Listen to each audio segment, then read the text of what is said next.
ফিলিপাইনে আঘাত হেনেছে শক্তিশালী 6.9 মাত্রার ভূমিকম্প। এতে নিহত হয় অন্তত 69 জন। সবচেয়ে বেশি ক্ষতির মুখে পড়েছে দেশটির বোগো শহর। সুনামির সতর্কতা জারি হলেও পরে তা প্রত্যাহার করে নেওয়া হয়।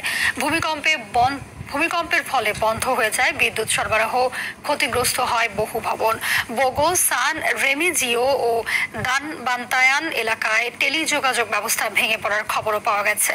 ইমতিয়াজ আহমেদের রিপোর্ট।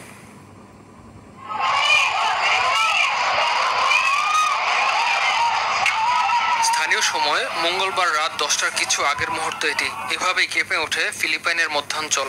প্রায় 34 লাখ মানুষ বসবাস করা সেবু দ্বীপে আঘাত হানা ভূমিকম্পটির মাত্রা ছিল 6.9। ভূমিকম্পে সবচেয়ে ক্ষতিগ্রস্ত সেবু দ্বীপের উত্তর প্রান্তে অবস্থিত বোগো শহর। ভূমিকম্পের পর সেখানে তৈরি হয় তীব্র খাদ্য ও পানি সংকট। সিভিল ডিফেন্স বিভাগ জানায়, আহতদের উপচে পড়া ভিড়ে হিমশিম খাচ্ছে সেখানকার হাসপাতালগুলো। আহত হয়ে অনেক রোগী আসছে, ইতোমধ্যেই আমরা তাদের সামলাতে হিমশিম খাচ্ছি। নিহতের পরিবারের প্রতি শোক জানিয়ে দ্রুত সহায়তার আশ্বাস দিয়েছেন দেশের প্রেসিডেন্ট ফার্দিনান্দ মার্কোস জুনিয়র।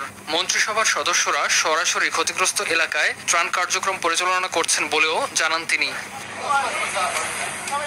ভূমিকম্পে ক্ষতিগ্রস্ত হলেও চালু আছে দেশটির দ্বিতীয় বৃহত্তম ম্যাকতান সেবু আন্তর্জাতিক বিমানবন্দরের কার্যক্রম। তবে আরেক ক্ষতিগ্রস্ত শহর সান রেমিজিওকে দুর্যোগ এলাকা হিসেবে ঘোষণা করা হয়। ভূমিকম্পের পর উপকূলীয় কিছু এলাকায় সমুদ্রের পানি সরে যেতে দেখা যায়। অনেকে ঘর ছেড়ে রাস্তায় বেরিয়ে আসেন। শত বছরের পুরনো একটি গির্জা সহ বহু ভবন ধসে পড়ে। আফটারশক হলেও সুনামির কোনো আশঙ্কা নেই বলে নিশ্চিত করেছে ভূমিকম্প পর্যবেক্ষণ সংস্থাগুলো।